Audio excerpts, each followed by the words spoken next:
The library was supposed to be her safe space.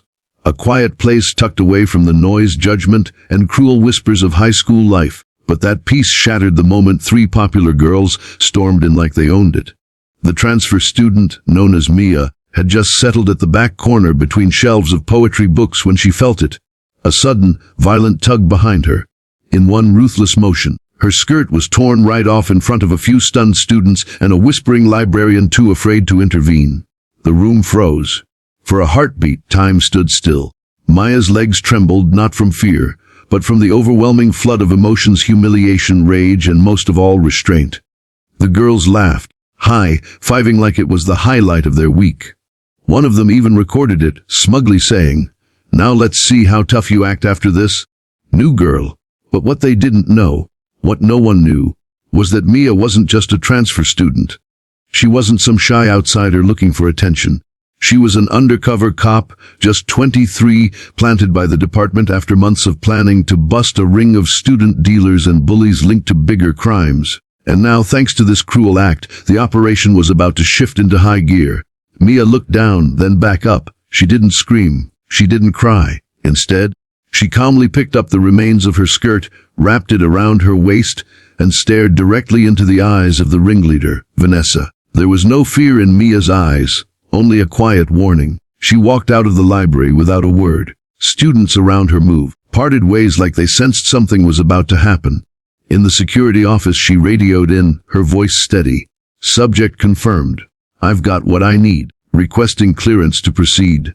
The next day rumors spread like wildfire. Vanessa and her crew came to school confident as ever, mocking Mia during lunch in front of a large crowd. But the tables turned faster than anyone imagined. As Vanessa reached for her phone to show the video again, 5 plain-clothed officers surrounded their table. One flashed a badge. Another said, "You're under arrest for cyberbullying, assault, and distribution of illegal substances on school property." The crowd gasped. Phones were everywhere. Screams echoed as the 3 girls were handcuffed right there in the middle of the cafeteria. Meanwhile, Mia, now in a professional black blazer, stepped forward and calmly addressed the students. "What happened to me yesterday wasn't just wrong, it was illegal. And this school has had enough silence.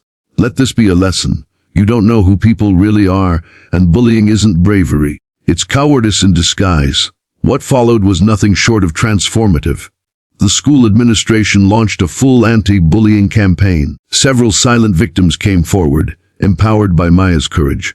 She stayed on campus for 2 more weeks, not as a student but as a mentor, helping the school rebuild trust, security, and self-respect. Even those who had laughed before couldn't look her in the eye anymore. The same boys who chuckled in the library now held the door for her. And the girls who feared Vanessa's wrath now spoke openly about their own experiences. The school had changed. But Mia didn't do it for fame or recognition. She did it because she remembered what it was like to be the girl no one stood up for. She had once been a victim too, years before she ever wore a badge. That pain had driven her to become someone powerful, not for revenge, but for protection. As she stood one final time in front of the school's morning assembly, she said softly, "Strength isn't about fists or threats. It's about standing tall even when you're torn down. And it's about choosing not to stay silent when others are suffering." Then she walked off stage, quietly, powerfully, unstoppably, and no one ever laughed at her again. The next morning the halls were buzzing. Rumors had already spread like wildfire, not just about the skirt incident, but about the fact that something about Mia didn't add up. Some said she was a cop's daughter. Others whispered she had bodyguards. None of them were even close. In the principal's office, Mia sat calmly in her school uniform, now wearing her official badge clipped quietly inside her blazer. Across from her sat the principal, mouth agape. "You mean to tell me you're—" "Yes," Mia nodded. "I'm part of an undercover youth task force. I've been embedded in schools across the state to investigate systemic bullying and administration negligence." The principal swallowed hard. "I gave those boys detention." "You covered for repeat offenders," she interrupted. "And it won't be overlooked." Moments later, the school PA system clicked on. It wasn't a usual announcement. It was the school district superintendent with a grave tone. "Effective immediately, Several students have been suspended and referred to juvenile authorities after a serious investigation revealed a pattern of harassment, violence, and targeted abuse. Our school will be undergoing a full review. The students in the lunchroom froze mid-bite. The bullies, they were escorted off campus in handcuffs, their faces red with embarrassment, the same shame they once weaponized against others. Later that day, Mia stood at the center of the school auditorium. Her identity was no longer a secret, but her words held more power than the badge ever could.